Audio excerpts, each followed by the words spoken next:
Halo semuanya, pada kesempatan kali ini saya ingin berbicara mengenai suatu organ yang unik tapi sangat penting, yaitu otak. Kenapa unik?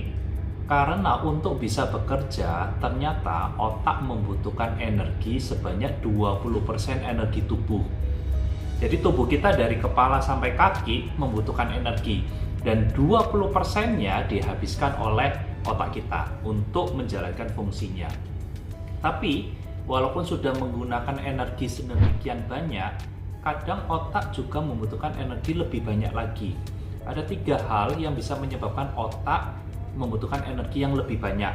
Yang pertama, otak akan membutuhkan energi lebih banyak saat kita harus berfokus atau mengerjakan suatu hal. Jadi saat kita membutuhkan fokus dan membutuhkan pemikiran tertentu, maka saat itu otak membutuhkan energi lebih banyak. Yang kedua, otak akan membutuhkan energi lebih banyak bila kita harus mengerjakan banyak hal dalam waktu yang hampir bersamaan. Jadi misalnya kita melakukan pekerjaan A, pekerjaan B, pekerjaan C, dan kita harus pindah-pindah fokus, maka di saat itu otak membutuhkan energi yang lebih banyak.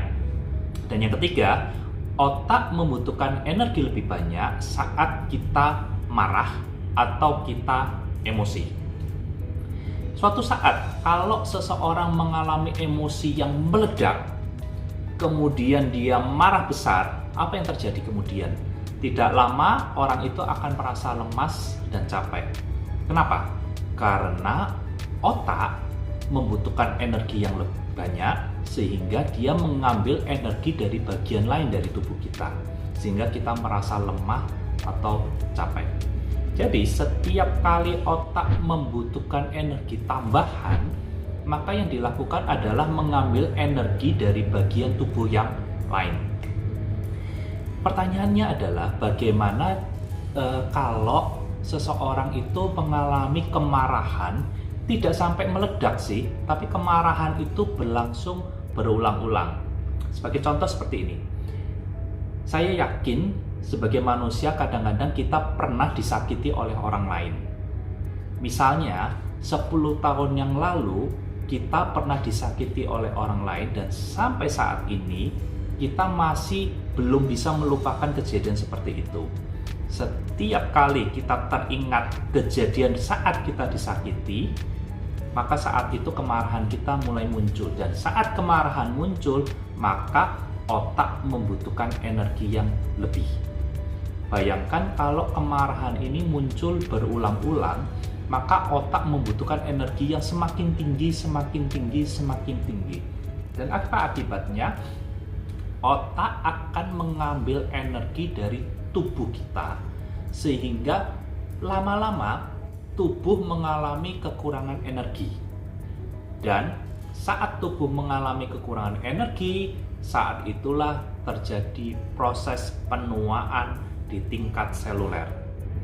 Jadi, kalau tubuh kita mengalami kekurangan energi yang berlarut-larut, penuaan sel pun menjadi berjalan lebih cepat. Ada beberapa tulisan artikel dari majalah psikologi yang menyatakan bahwa kalau kita memaafkan seseorang yang pernah menyakiti kita, sebenarnya bukan orang itu yang mendapatkan manfaat, tapi justru diri kita sendiri. Karena dengan belajar memaafkan atau mengampuni orang yang pernah melakukan kesalahan kepada kita, kita melepaskan sebagian emosi negatif dari otak kita. Dan dengan mengurangi emosi negatif dari otak kita, berarti kita menjaga energi di tubuh kita supaya tetap terjaga, sehingga proses penuaan seluler bisa kita hambat. Pesan ini tentu bermanfaat buat Anda dan buat saya sendiri. Saya Dr. Yasin Lai dari Young Doctor Indonesia. Semoga informasi ini bermanfaat.